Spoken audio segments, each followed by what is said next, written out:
बिस्मिल्लाहिर्रहमानिर्रहीम अस्सलाम वालेकुम। So let's start our video with the topic of signal transduction. Signal transduction असल में होती क्या है, इसकी हमें ज़रूरत क्यों है। हमारी जो सेल मेम्ब्रेन है it is lipid by layer. Lipid by layer है तो सिर्फ उन मॉलिक्यूल्स को अलाउ करेगी जिनकी पोलैरिटी सेम होगी, जिनकी नेचर सेम होगी इसके साथ। असल में जो लिपिड है ये नॉन पोलर है, तो सिर्फ उन मॉलिक्यूल्स को अलाउ करेगी जो कि नॉन पोलर हैं, इसमें से पास कर सके। बाकी जो हैं प्रोटीन्स वगैरह हैं, हार्मोन्स वगैरह हैं, वो पास नहीं करने देगी, ठीक है। तो लेकिन हमारी बॉडी में जो हार्मोन्स हैं, न्यूरोट्रांसमीटर्स रिलीज़ हो रहे हैं, ये बॉडी के सेल्स के लिए बहुत इंपॉर्टेंट है, बॉडी के सेलुलर फंक्शंस के लिए बहुत इंपॉर्टेंट है।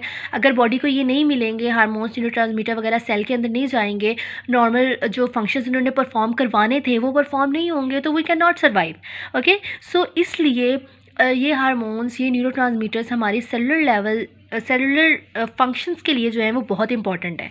तो इनको सेल के अंदर लेके जाने के लिए, या इन्होंने जो अंदर जाके अफेक्ट कराना था, सेल के अंदर जाके अफेक्ट कराना था, उन अफेक्ट्स को इनिशिएट करवाने के लिए हमारी बॉडी की जो हमारी बॉडी ने कुछ ऐसे मैकेनिज़म्स अडेप्ट किए हैं, ठीक है, जिसके ज़रिए ये वाले जो इनकी सिग्नलिंग हो जाती है। मतलब इन्होंने जो काम करवाना होता है वो ईज़िली अंदर जाके सेलुलर फंक्शंस नॉर्मली परफॉर्म हो जाते हैं। हमारी बॉडी ने क्या किया है, जैसे हमारे पास ये सेल मेम्ब्रेन थी, ठीक है, ये लिपिड बाय लेयर है सपोज। हमारी बॉडी ने क्या किया है कि सिर्फ लिपिड वाले जो नॉन पोलर मॉलिक्यूल्स हैं वही इसमें से पास कर रहे थे, ठीक है। अब हमारी बॉडी ने क्या करना है कि जो हार्मोन्स हैं, neurotransmitter, they are protein by nature ना, तो इन हार्मोन्स और न्यूरोट्रांसमीटर को भी अंदर लेकर जाना लाजमी है ताकि हमारे पास सेलुलर फंक्शंस परफॉर्म हो।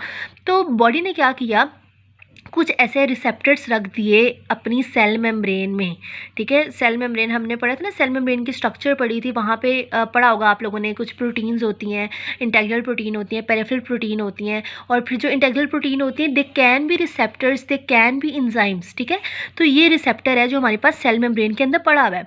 अब इस रिसेप्टर ने क्या करना है, कोई भी हार्मोन है, न्यूरोट्रांसमीटर है, वो लिपिड बाय लेयर से डायरेक्टली तो नहीं जा सकता, तो उसने क्या करना है, इस हार्मोन या न्यूरोट्रांसमीटर को अपने साथ अटैच करना है। जैसे ही वो इसके साथ अटैच होगा, फ़ौरन इसने अंदर सिग्नल भेज देने हैं कि ये वाला जो पार्टिकल है या ये वाला जो सब्सटेंस है वो मेरे साथ आके अटैच हुआ है और इसने ये वाला फंक्शन करवाना था। तो अंदर सेल के अंदर ऑटोमेटिकली ऐसे चेंजेस आएंगे कि वो वाला जो फंक्शन इसने परफॉर्म कराना था वो परफॉर्म हो जाएंगे। मैं भी समझाती भी हूँ कि किस तरह से, तो मैं भी सिर्फ बेसिक कॉन्सेप्ट दे रही हूँ आपको, ठीक है। तो यहाँ तक समझ आ गया कि ये हमारे पास है सिग्नल ट्रांसडक्शन।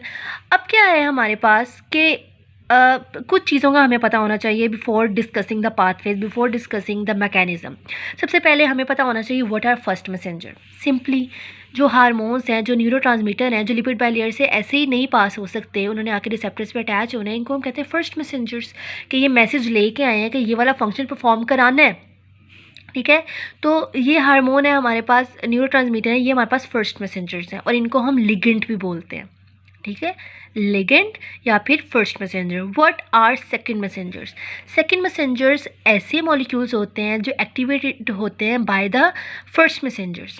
अब सपोज ये हार्मोन या न्यूरोट्रांसमीटर है, ये फर्स्ट मैसेंजर है, ये आके रिसेप्टर के साथ आके बाइंड कर गया, इसने अंदर आके कुछ किसी को एक्टिवेट करा दिया। सपोज ये वाला एंजाइम पड़ा था मेरे पास, इसने इसको आके एक्टिवेट करा दिया। अब जब ये एक्टिवेट हो गया, इसने अपना फंक्शन परफॉर्म कर दिया, तो ये हमारे पास है second messenger. It is activated by the first messenger. Okay, next हमारे पास कुछ हमें बातें पता होनी चाहिए। What R G protein coupled receptors, ठीक है। ये रिसेप्टर्स हमारे पास जो सेल मेम्ब्रेन में पड़े हैं, रिसेप्टर्स बहुत तरह के हो सकते हैं। हमारे पास हार्मोन रिसेप्टर्स हो सकते हैं, न्यूक्लियर रिसेप्टर्स हो सकते हैं, बट क्योंकि हम जी प्रोटीन मैकेनिज्म्स पढ़ रहे हैं तो इसलिए हम जी प्रोटीन के ही जो रिसेप्टर्स हैं उनको डिस्कस करेंगे। सो जी प्रोटीन कपल रिसेप्टर हम यहाँ पे पढ़ेंगे। अब हमें जी प्रोटीन कपल रिसेप्टर का पता होना चाहिए कि असल में ये है क्या। मैं आपको एक बुक में ही डायग्राम बनी हुई है लिपन कोड में, this is actually ji protein couple receptor, ठीक है। ये जी प्रोटीन कपल रिसेप्टर है और इसके अंदर हो क्या रहा है कि इसकी एक एक्स्ट्रा सेलुलर डोमेन है, इसकी एक इंट्रा सेलुलर डोमेन है। इसकी एक्स्ट्रा सेलुलर डोमेन जो है हमारे साथ वो बाइंड करेगी कोई भी फर्स्ट मैसेंजर के साथ, जैसे हार्मोन है, न्यूरोट्रांसमीटर, उसके साथ आके बाइंड कर जाएगी। और जो इसकी इंट्रा सेलुलर डोमेन होगी, क्योंकि ये जी प्रोटीन कपल्ड रिसेप्टर है तो जी प्रोटीन के साथ कपलिंग करेंगे, तो इसकी जो इंट्रासेलुलर डोमेन है यानी जो सेल के अंदर है वो जी प्रोटीन के साथ जो है वो कपलिंग करेंगे। और ये बना किस तरह होता है, ये ट्रांस मेम्ब्रेन हेलिसेस होते हैं और वो 7 होते हैं इन नंबर में। तो ये जी प्रोटीन कपल्ड रिसेप्टर की हमारे पास आ गई क्या है उसकी स्ट्रक्चर। यहाँ से भी देख लें, अगर यहाँ पे क्या है, ये सपोज ये रिसेप्टर है, तो ये इसकी एक्स्ट्रा सेलुलर डोमेन है और ये इसकी इंट्रा सेलुलर डोमेन है जो जी प्रोटीन के साथ बाइंड हुई हुई है। अब what R G protein? Ji protein होते क्या है हमारे पास? असल में जो जी प्रोटीन है ना, it is trimeric protein. Trimeric से क्या मुराद है? इसकी 3 सब यूनिट्स होंगे। एक बीटा सब यूनिट नज़र आ रहा होगा, गैमा ये सब यूनिट, और एक अल्फ़ा सब यूनिट। और अल्फ़ा सब यूनिट है ना सबसे ज़्यादा बड़ा होता है और फंक्शन भी इसी ने परफॉर्म करना होता है, बाकी बीटा गैमा तो एवं ही आए हुए हैं, ठीक है। तो ये अल्फ़ा सब यूनिट है, इसने आके बाइंड करना है। अच्छा, जी प्रोटीन होगी, ट्राइमेरिक प्रोटीन्स है। अब हम इनको बोलते क्यों हैं G protein? They are called G protein because ये बाइंड करते हैं विद द गवानीन न्यूक्लियोटाइड, ठीक है। सपोज जी प्रोटीन की आपने 2 बातें हमेशा याद रखनी है। जब जी प्रोटीन एक्टिवेटेड फॉर्म में है, जब एक्टिवेटेड फॉर्म में होंगी तो ये बाइंड होंगी विद द जीटीपी, और जब ये इनएक्टिव फॉर्म में है, यानी अभी कोई भी फर्स्ट मैसेंजर आके अटैच नहीं हुआ, जी प्रोटीन कपल रिसेप्टर ने आके जी प्रोटीन को एक्टिवेट नहीं किया, इनएक्टिव फॉर्म में पड़ा हुआ है, तब ये प्रेजेंट होता है हमारे पास जीडीपी फॉर्म में।